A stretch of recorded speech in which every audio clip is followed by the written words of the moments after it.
something I've been talking about for over a decade because it happened over a decade ago that we had two what they called chat bots at the time, which now are, more like what we call the large language models like ChatGPT and everything that people are referring to as AI right now, generative AI.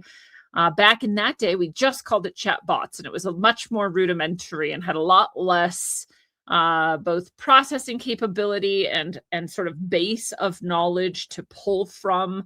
That was years ago, decade ago, over a decade ago.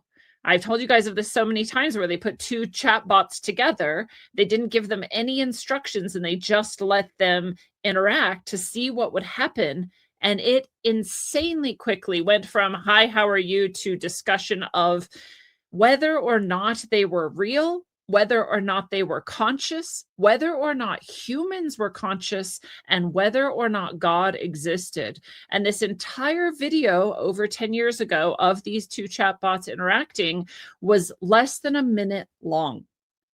So when I say insanely quickly, I mean insanely quickly. They did not waste any time cutting to the exact questions that humans are most enamored by as well, philosophically.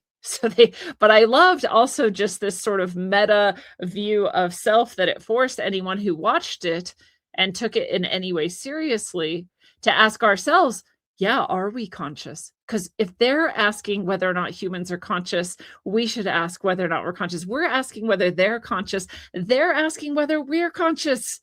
So, wherever you want to take that, that's up to you. But that's what I've been talking about for forever, guys, forever.